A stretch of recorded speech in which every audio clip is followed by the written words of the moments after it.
In this video, I'll be talking about the work of the design function or department in the product development organization.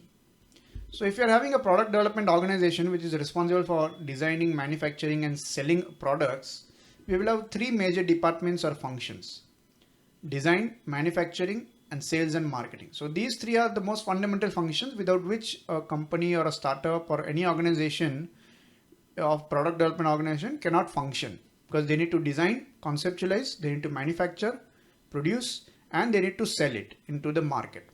So a good understanding of the market and understanding of sales is important, as well as manufacturing infrastructure is important, and the team to design and conceptualize the products such that they are satisfying the requirements of customers is very important. So design can have multiple sub-departments like industrial design, product design engineering, R&D, simulation, prototyping and testing.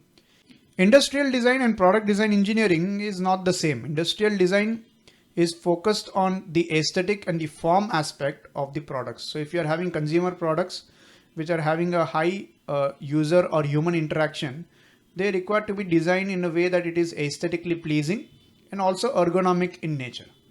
So industrial designers generally work on that aspect rather than working on the functionality or the reliability, durability or manufacturability of the product, which is worked on by product design engineers. So the work distribution is distributed in that way. Industrial designers work on the aesthetics, ergonomics and the form aspect of the design, whereas product design engineers work on the functionality, reliability, durability, manufacturability part of it. Of course, the industrial designers, when deciding the form, also have to decide the function, because form and function are always intertwined in most products.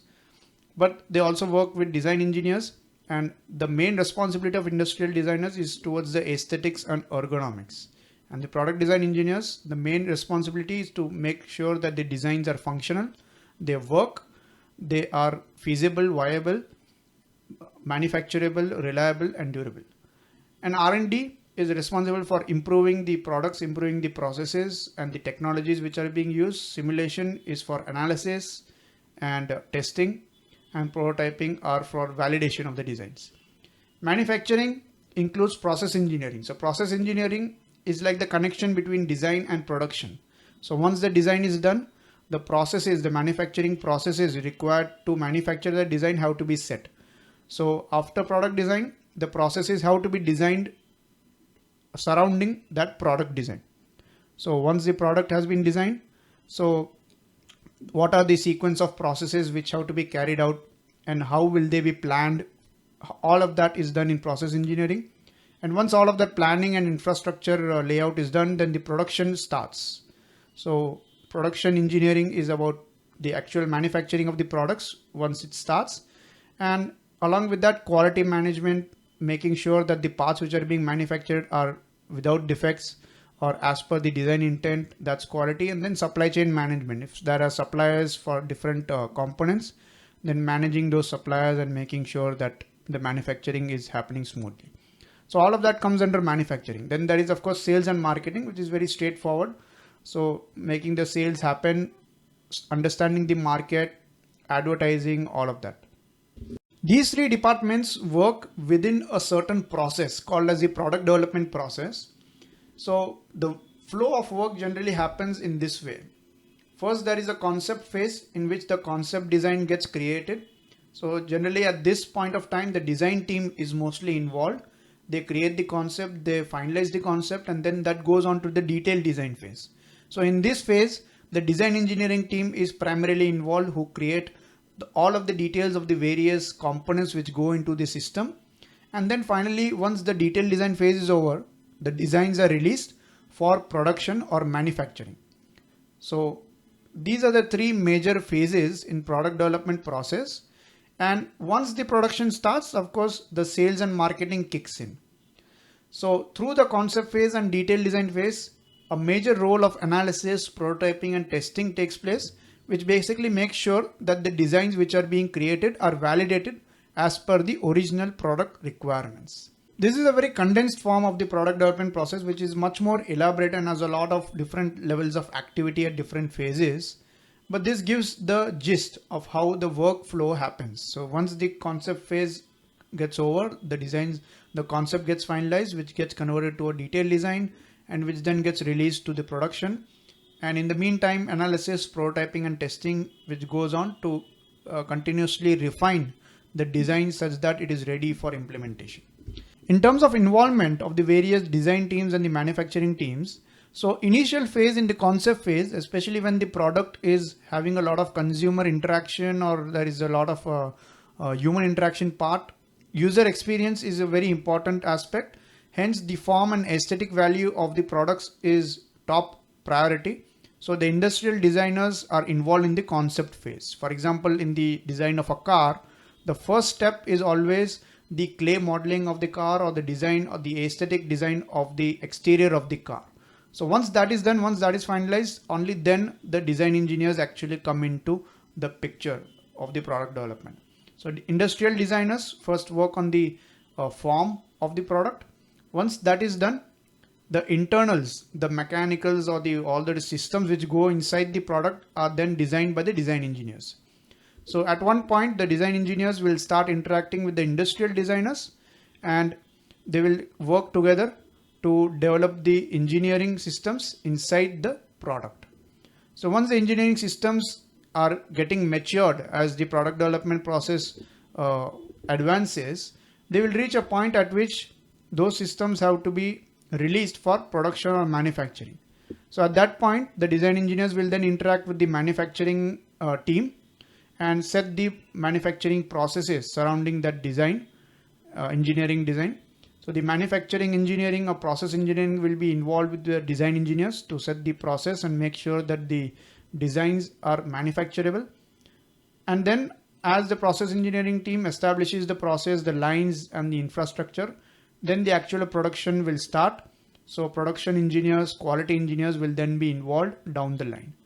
So it starts with industrial designers and then goes on to the design engineers and then goes on to the manufacturing and production engineers. So that's generally how the workflow happens in terms of the responsibility, the major responsibility of the project in the product development process. So as you can make out, the design engineers form a very important link between the industrial designers and the manufacturing engineers, and also responsible for a major portion of the activity in the product development process. So design engineers are an integral part of the product development process, and to a certain extent they are the design owners. They are the owners of the design of the systems and responsible for the product in its complete life cycle, because in the initial concept phase, the product is in the very initial phase where only the form has been established. From that stage till the stage at which the designs have been finalized and released for production, the design engineers are responsible for bringing from the concept phase to the production phase of the design. So that is a very important point, and that's the reason why design engineers' role is so important in industry. So if we just list down the tasks of the design function as a whole, that is, the design function would include both the industrial designers as well as the design engineers or product design engineers. So first and foremost is develop ideas and concepts. That's the most primary one at the very initial stage of the project. Then evaluate the concepts and select them. That's the next. Then bring life to the concept and build the product around it with all the considerations. So the industrial designers and the design engineers work together to combine the form and the function. Then prove out the designs through prototyping and testing. So once the designs have been created, the design engineers need to coordinate and develop the prototypes and test them, experiment on them to make sure that they meet the requirements. Also analyze designs through simulations, calculations, mathematical models. Design engineers generally carry out concept level calculations. More detailed level simulations and analysis are generally carried out by experts in those areas called as CAE experts or analysts. Then design engineers also need to work with suppliers or vendors for getting the parts with the design intent specifications. So let's say if there is a component which is being designed and manufactured by external suppliers, so the design engineers have to make sure that those components are coming in from the suppliers with the right design intent specifications. Then a very important activity of design for manufacturing and assembly. Because when the design engineers are working with the process engineers to set up the manufacturing processes, assembly lines, the workflow, all of that. Design for manufacturing and assembly is a very important work at that point. Then working with the manufacturing teams to ensure smooth production of the designs. So this, along with design for manufacturing and assembly, design engineers need to work with the manufacturing teams to make sure that the production, the workflow, all of it is very smooth in terms of mass production. So as we have seen, there are three major functions: design, manufacturing, and sales and marketing.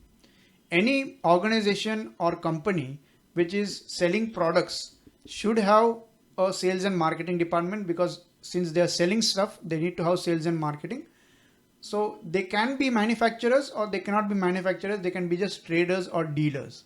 So let us see what are different types of manufacturing organizations based on these functions. So there can be only manufacturers who just manufacture products based on a existing engineering design or engineering drawing. So there is no specific design department who actually develops products or improves the products and works on concepts. So there is no design department in this case. So they are manufacturers only. Then there is another variant in which the engineering design team and the manufacturers team both work together to develop the products. And so both work under the same company or same organization, and that is the design owner. And another setup is when the manufacturers, they take the engineering design as a service. So they take it from outside, from external source as a service. Engineering design is offered as a service. In that case, of course, the design ownership is maintained with the manufacturers, but a good chunk of the engineering work, the engineering design work, which includes the detailing of the designs, the preparation of the engineering drawings, the prototyping or testing also might be externalized, and the simulation and analysis can all be given as a service outside. So in both of these cases, the original equipment manufacturer is called as the ones who are manufacturing the systems. So the design ownership lies with the manufacturer. And then there is another variant in which the engineering design organizations or establishments give out manufacturing as a contract. So the design owners are the engineering design organizations, and then once the design is done, they give out the designs in the form of contract manufacturing to external agencies who are only manufacturers in the first case. So these are the ways in which there are different setups, and of course the role of the design engineering will vary in different types of setups. In the first case, the design role might be very limited. The role of production and quality and supply chain management is very high, and the design might be lesser because there is no new product development which is happening. In the case of original equipment manufacturers, there is a good role for engineering design engineers inside the company, as well as in the form of service providers, that is external engineering service companies which provide service to the original equipment manufacturers. And also in the fourth case, in these types of organizations where the primary work is engineering design. So they are specialized in engineering design and developing designs for solving certain problems, and the manufacturing is then outsourced. So in these types of organizations, there is a lot of innovation which happens and a lot of work for the design engineers. If you want to learn in more depth regarding the subjects in design engineering, you can refer to the courses which I am creating. So I am creating a knowledge platform which is specially aimed for design engineers to improve their ability to innovate. So that's the mission I'm working for, and I'm doing that through self-paced online courses which are ranging from mechanical design process, material selection, manufacturing process selection, sheet metal design, GD&T basics, advanced and application, basics of tolerance stack-ups, mechanism design, project-based courses, and even automotive engineering design-based courses like vehicle dynamics, automotive product development, and etc. You can access all of my 19 courses at an offer price in one single bundle. The link to that bundle is given in the description below. I hope this video has been educational to you, and thank you for watching. Bye.